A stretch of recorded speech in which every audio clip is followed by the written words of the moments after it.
Welcome to the SaaS Backwards Podcast, where we reverse engineer the success of fast-growing SaaS firms and explore strategies CMOs and CEOs are using to drive their businesses forward.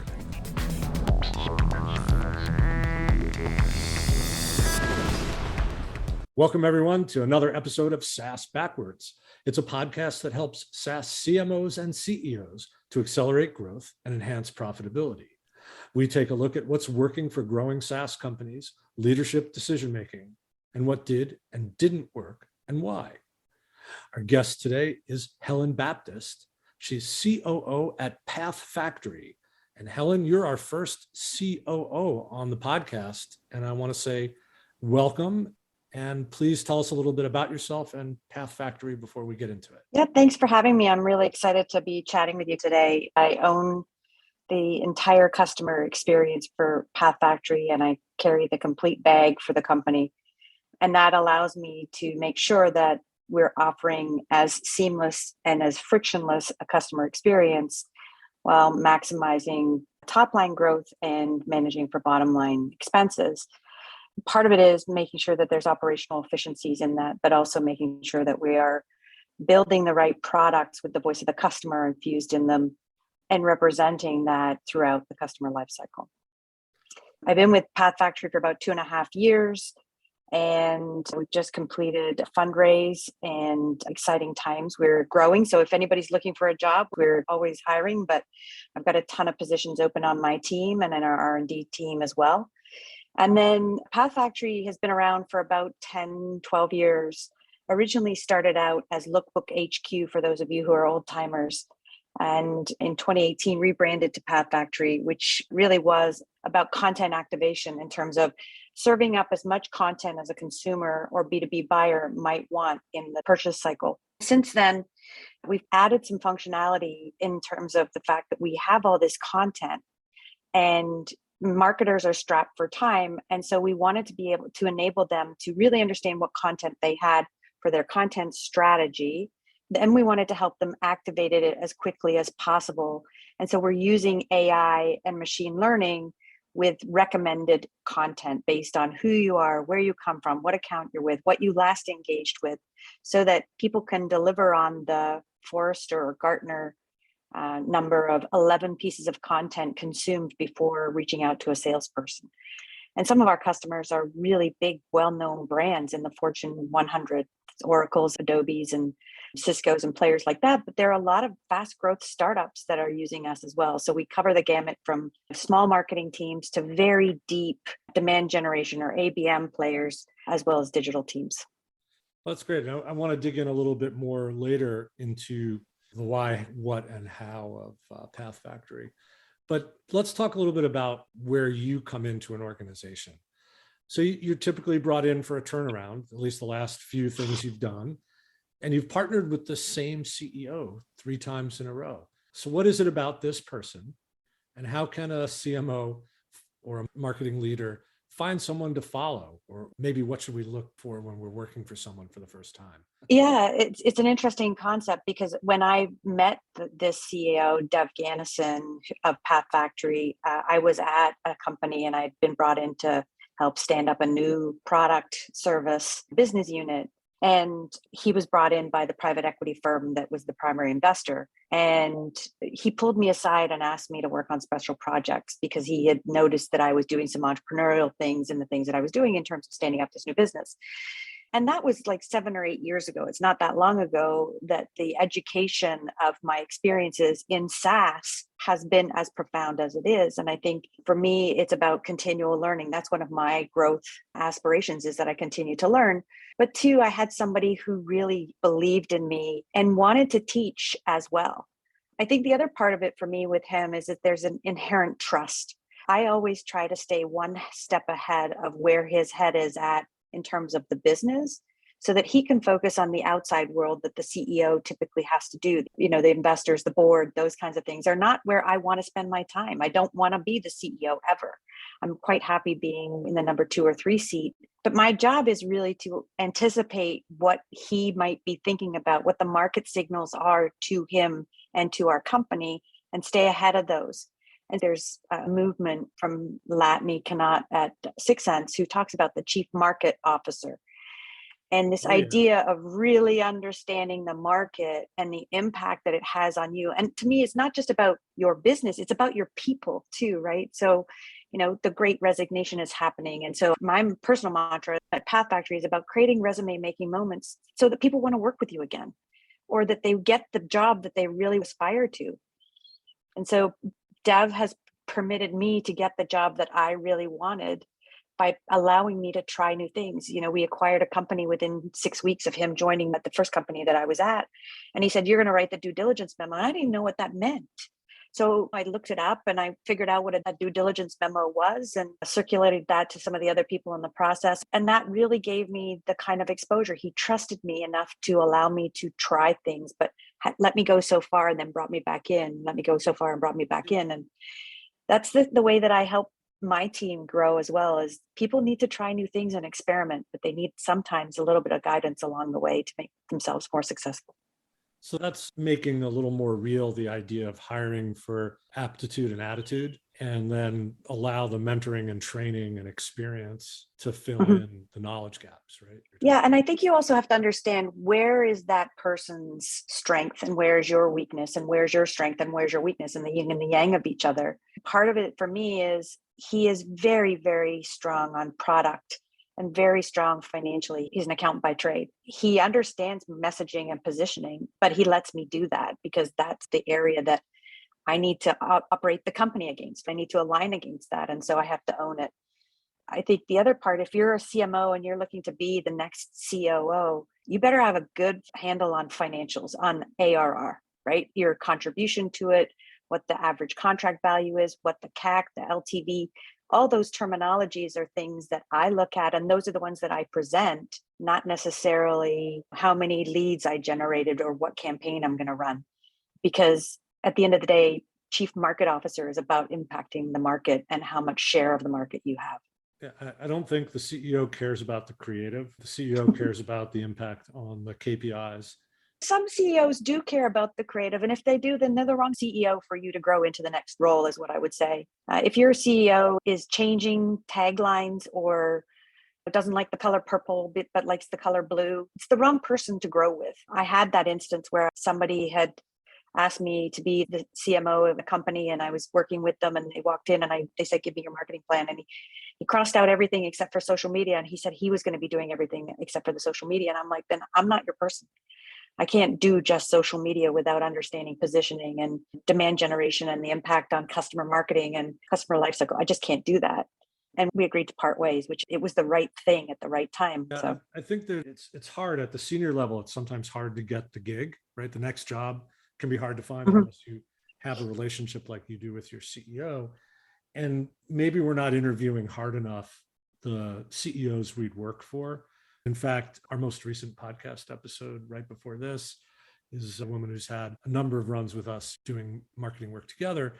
And she's had the CEO that doesn't have the understanding of what marketing can do. And I agree with Latney's idea of the chief market officer. We have to have more of a functional role and less of an ing role. We're not doing things. Yeah. We're running a function for the business. Yeah. And I think the other part I would say is that marketers are terrible marketers. It's the shoemaker's son. And so I've done a lot of coaching in the last year through different communities that I'm a part of. People have asked me, "So how do I get my next job? Would you mind looking at my resume?" And when I look at them, they're documenting results that are not relevant to the market officer. And one of the exercises that I like to put people through is to take them through a positioning workshop. What is your position? What's your TAM? Who's your sellable, addressable audience? Think like a marketer for the position that you want to go after. Who's the aspirational CEO or CMO's position that you want? Then go chase it, right? I think many people, to your point, we take a consistency position when we're looking for new jobs and thinking that they need us. But at the end of the day, you need them as much as they need you. And it has to be in a state where you are as desired in the position and function that what you bring to the table as much as think you can bring to the table. Yeah, I think nowhere is the mutually beneficial relationship more important than in the workplace. And I just think a lot of marketing leaders get themselves behind the eight ball right away not having that mindset. You then become the marketing concierge. And it's like, what would you like? How would you like it? What flavor would you like it? And you're just serving up stuff instead of driving the business. What swag do you want me to order for you? Right? Like, that's not a marketing job. That's a coordinator job, and not a CMO job. So totally.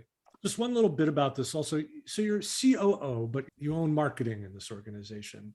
Let's just spend like a minute or two on that dynamic and why that's important to your success. Yeah, I think, look, I own sales, marketing, customer experience. So the whole back to end revenue operations reports to me. And the reason I think it is opportunistic is because at the end of the day, the go-to-market positioning statement has to be infused in the experience that you want to deliver. And so you have to have a team that understands that expressly from a marketing perspective, outward facing, but also inward facing.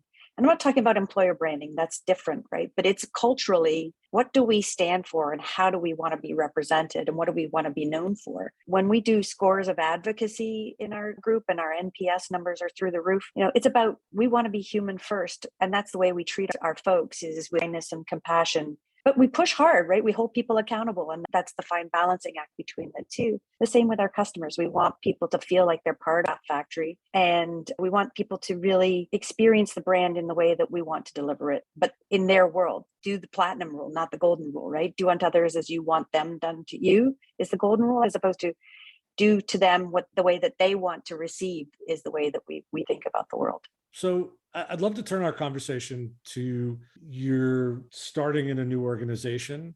And you mentioned that you have a process for figuring out what needs attention now versus a few months from now, and the things that are further down the road. And a lot of our audience are relatively new CMOs, either new in the company or they've been promoted. There's a vacancy above them, they get the job because not everything is as it should be.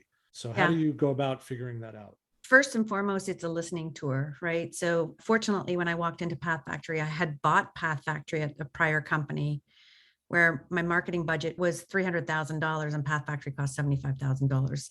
That's ridiculous, right? Like, that was not product market fit. And so I had some preconceived notions. And fortunately, it was my third ride with the same CEO, with the same private equity firm. So I actually got to see some of the due diligence memos that were done for the latest round of funding. B2B buyers will go and look at Glassdoor and G2 Crowd and Trust Radius and all those review sites. And the voice of the customer is right there in front of you. So that was part of my homework before the actual start date. I went and read reviews and reviews and reviews so that I could really get a handle on it. And then the next thing to do is really listen to the team and say, what's working, what's not working, and asking really profound questions like, so if you were me, what would you do differently? And you will be surprised at the things that people will come up with, because they'll say, oh, we were told we couldn't do that because we didn't have the budget. Well, why didn't you have the budget? Because we were spending it on this thing. Why were you spending the budget on, like, you just have to keep probing in terms of understanding what's actually happening. And sometimes it's political. And that's where you really need to get to know what's happening behind the scenes. When politics is involved in trying to turn things around or ramp up an organization, it will fail. I just want to unpack two things there. First of all, the why question. Yeah. Why? 5 whys, 6 whys, right? Yeah. And it's almost like you're doing discovery on a sales call, but it's also getting to understand whether they understand why or whether they understand why and there's another barrier to it. And that's the dichotomy of asking why is twofold. It's to test people to know whether they know it or not, is to know what the story is behind why you're asking. Yeah. And politics and sacred cows, right? So these are two things that are really important to get a grip on. Politics and to squash quickly, because invariably when I walk in, there is a culture that has been successful to where it needs to get to, but management change is for a reason, to take it to the next level. Like, let's call a spade. And that means that you have to get the culture changed from where it was to where it needs to be. And everything that Dev, the CEO, and I work from is based on two fundamentals. Level 5 leadership from good to great, which is about leading with humility. So put the customer first, put the company second, and put yourself third. Check your ego at the door. No ifs, ands, or buts. It's customer centric. It's outward in. The second part is moving at intelligent speed. And that is being 80% confident that the decisions that you are going to make have no risk to the customer, the company, and yourself. And that's hard for people who haven't had autonomy to make decisions. And so that is part of culture change and change management. To your point around when I walk in, what do we do? I mean, that is the first statement that we make is here's the intelligence speed memo. Here's good to great for everybody to read. You won't be in every meeting going forward. You'll be in the meetings that you need to be in. You'll be in your swim lane. We need to figure out the relay race between the swim lanes. And then, you need to be comfortable with being uncomfortable because change is persistent and it will always be uncomfortable. Yeah, a lot of people hate change. Yeah. And, anytime you get funding or anytime a new person comes into the organization, there's a dynamic change and it needs to be evaluated. And I'm just going through this with my team in terms of 22 planning. I don't own the operating plan. I'm the A on it and a RACI model, right? Accountable for it. But at the end of the day, the best ideas come from everybody. So it's a shared Google document where everybody dumps ideas, even if it's not their swim lane. And then we discuss it and say, is this something we need to do? And who owns it in that swim lane that's responsible for that? And I think for me, it's about crowdsourcing the best ideas. And that's part of the first start of any job is who's good at what and how can I get more out of them? Who doesn't do what they're supposed to do? Are they coachable? And if not, get them off the bus, right? Like that's all good to great stuff. But those are hard decisions and change is really hard when you're making those decisions rapidly. I think one of the things I've seen frequently, and I'm willing to repeat it because it was a very early episode of the podcast, was that the new CMO needs to understand who's going to obstruct progress. And if you have someone who's obstructionist or who's not going to have your back, that person needs to see the door really quickly. You have to be, I have no bloodlust, but that person has to go. Everybody else maybe can stay.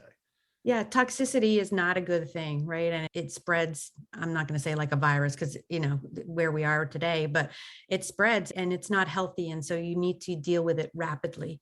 Yeah. And, my experience is often it's the person that didn't get the job, right? So start there. The person who didn't get the promotion into the job you're walking into, just make sure that person's cool with the transformation that you're trying to pull off, especially when there's new money, right? Not just new people, but new money means more opportunity for everybody as the organization grows. Yeah, or maybe you've brought somebody in over top of them because they have a different skill set that the organization needs in a new go-to-market motion or something like that. And that becomes a barrier. But I think it's about allowing people the time to adjust if they're willing to adjust. If they're not, you need to move fast to get them out.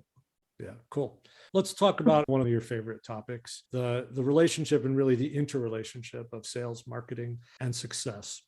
Yeah. In our prep session, we talked about silos that need to be broken down. And I had this image of my head of you with a sledgehammer going at a silo itself. So let's talk about what that really means. Yeah. So as you can imagine, everything that we do is with the lens of the customer. And so how do you make it such that the customer or the prospect doesn't have to repeat themselves 10 times in the customer life cycle? And what I found was that we would sell somebody and we'd do all that discovery and what their strategic use case was and what we were going to achieve. And then it would hand over to implementation and they would ask the same questions. And then it would get handed over to CSMs and they would ask the same questions. And I'm like, this is ridiculous. I would be really upset if I was spending all my time telling you what my strategic objectives were as opposed to doing my strategic objectives. And part of it is making sure that people understand what their role is, where it starts and where it ends, and how they can help their teammate in the handoff to the next person. And that's people, process, and technology, right? So I always frame everything around people, process, and technology, making notes in Salesforce of what the strategic objectives of that customer are, giving a link to the custom demo that you've created so that the implementation person can pick that up and say, is this what you're trying to do? Because we've got this is a starting place. Let me just switch that on in the instance. That is how we've accelerated our pipeline and our growth is by making sure that we have a very simplified product market fit, price, packaging, et cetera. But then the swim lanes are really clear and the handoff and the transitions are such that the customer doesn't do the work. We do the work on behalf of the customer because they are our customer at the end of the day. I really like that idea of building on your knowledge so that all of the discovery you're doing informs this continuous process of, discovery, buying, contracting, onboarding, and using it. We're onboarding with a new healthcare provider and the onslaught of paper is just unmanageable. And there's a lot of that saying the same thing over and over again and filling out the same kind of form over and over again. And it is maddening.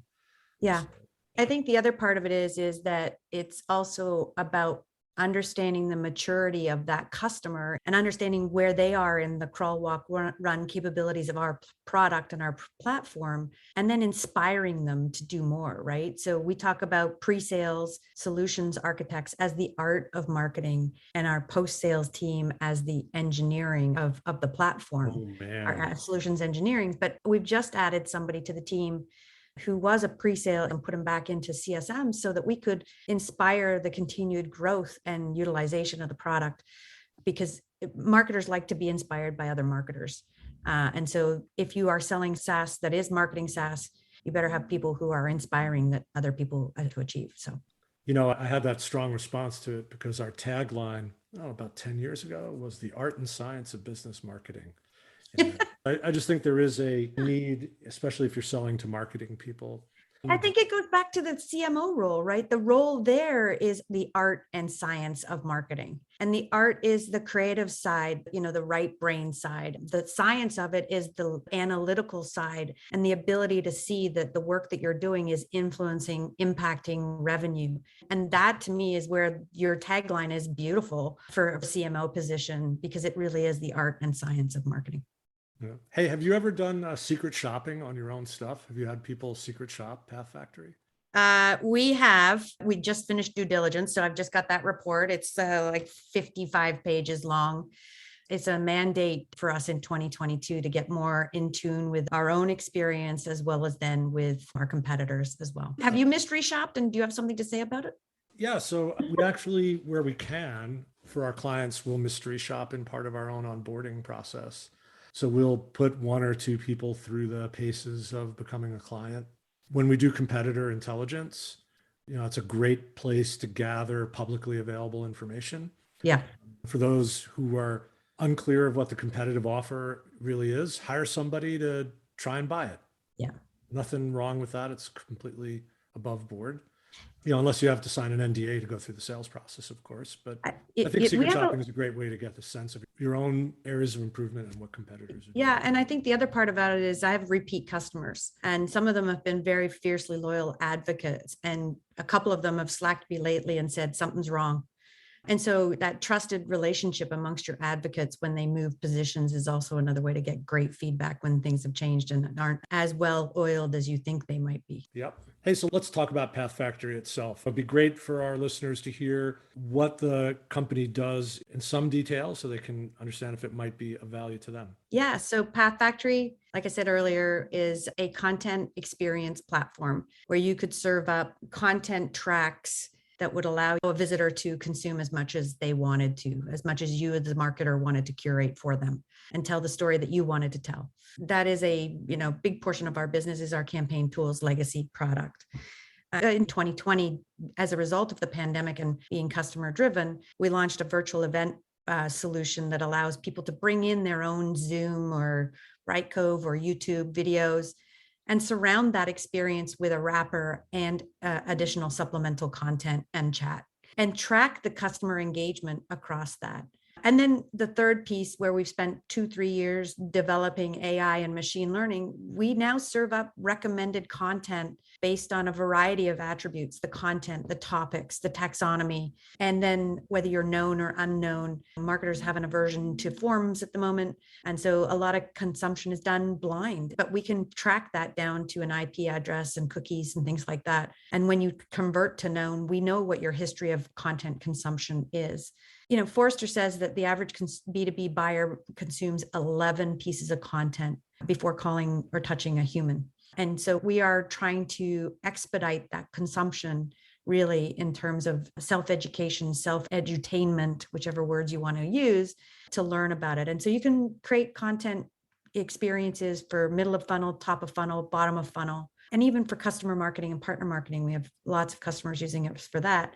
And they're using it across all channels. So here's a statistic for you. 20% of visitors to content in PathFactory across all of our customers will binge an average of 6 pieces of content in a session versus bouncers who do one and done. And so if you want to find that 20% of people and want to be able to target those people on a go forward basis, you know who they are. right? You can start to identify accounts because we have OEM data that allows us to look at account and firmographic data, regions, et cetera. And then if they're known, you know exactly who to target as well. So if you want to do ABM, demand generation, nurture, if you want to do web conversion, if you want to enable your salespeople to really understand what content is being consumed by that visitor or by that account, lead or contact, we serve that information back to Salesforce. And then finally, the last one is content strategy. I've talked to a couple of CMOs and they've said, well, I spent $5 million on content creation. I don't even know what I have and I don't know what I should keep and I don't know how it's working. That's pretty scary when you walk in. And so understanding what you have and how it's working is really what's solving from a content strategy perspective for our customers. I always like to go back and kind of process for listeners what I've heard. Yeah. And certainly a fair amount of what we're recommending our clients do is provide ungated content. So that has a perceived cost, right? Because I don't get the lead. But if we can replace that marketing motion, if you will, if we can replace that instinct to gate the content with the idea of threading people through the journey, either the one we define or the one the AI comes up with, I think we might say that our ROI might be better if we're really addressing the needs of real buyers, that 20%, the Pareto principle, right? If we can find those people and get them really engaged and truly binging on our content, we're probably going to get a better return from that content than the 1%, 2%, or 3% who are going to fill the form. Yeah. And I think there are places and times for forms, but how you use them strategically is also a factor. And so things like progressive form fills, where you might want to capture an additional piece of information about that person, is important. But to your point, accelerating the self-education through content binging, as we call it.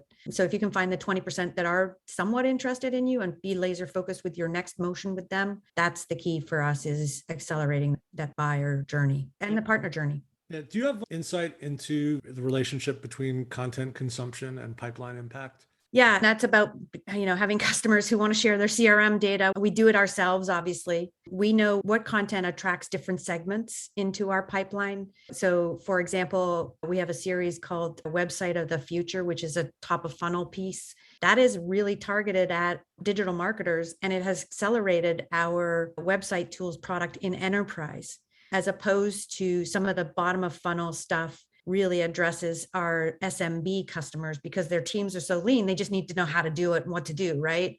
And I can point to what specific pieces of content do we need to create or sunset even to make sure that we are serving up the different segments and the motions and the stage of the funnel as well. We also use it for customer marketing and renewals. So I know which pieces of content in stage of relationship of the contract lifecycle that I need to send as well. So our onboarding and implementation content, I know what's working, what's not working, and whether we need to adjust that as well. Wow. I love the idea of the future. If you can credibly describe anything of the future, you're going to get people who are looking to innovate. It's a great start for thought leadership. Yeah, everybody's talking about digital transformation in their website, right? In terms of what should it be, given that face-to-face meetings have basically gone away. The way that I think about the website, it's a flea market, and you're going in any door you want to go in. You may be looking for treasure, but you don't know if there's treasure in there. And PathFactory has the opportunity to identify that treasure based on your content consumption. What topics are you interested in? Is it product knowledge? Is it product sell sheets? Is it thought leadership? And can I serve up those recommendations? So we have 8 types of recommendations of content. The marketer can curate the experience, but then point the API for those recommendations into it. And sometimes you go to a flea market and you come home empty-handed, and that's okay. But more often than not, we're trying to send you home with the piece that you were looking for, whether that's grandma's sofa or a diamond ring. I want to shift to the future, but maybe a little more near term. What do you think is 2022's mandate for CMOs? What do they have to do? I mean, retention is the big winner, right? If your net retention revenue is good, sometimes we focus marketing so much on top line growth that we forget about net RR. And I think for me, that has been a pivotal moment at PathFactory.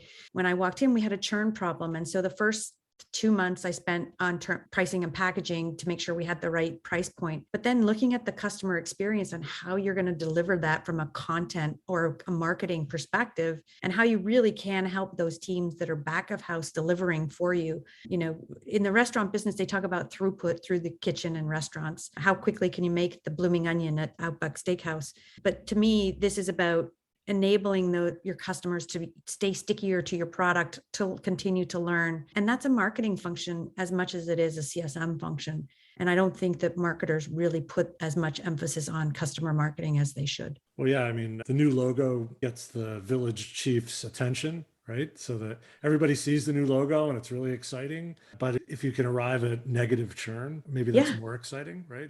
And head towards best in class net retention around 120% for enterprise. That's way easier to grow that way than, the leaky bucket at the bottom. Absolutely. Well, this has been a really wonderful conversation. Thank you so much for joining us. If listeners want to get in touch with you, what's the best way to do that and to learn more about your company? 2 places, Helen at PathFactory.com, or you can hit me up on LinkedIn. I'm on there almost every day. And if you're interested in PathFactory, check out PathFactory.com. Wonderful. And my coordinates on LinkedIn is LinkedIn/in/Ken Lempit, and I'm KL@AustinLawrence.com. And if you like this episode, please subscribe and tell your friends. And until next time, thanks so very much. Thanks for having me. Thanks for listening to the SaaS Backwards Podcast, brought to you by Austin Lawrence Group. We're a growth marketing agency that helps SaaS firms reduce churn, accelerate sales, and generate demand. Learn more about us at www.austinlawrence.com. You can email Ken Lempit at kl@austinlawrence.com about any SaaS marketing or customer retention subject.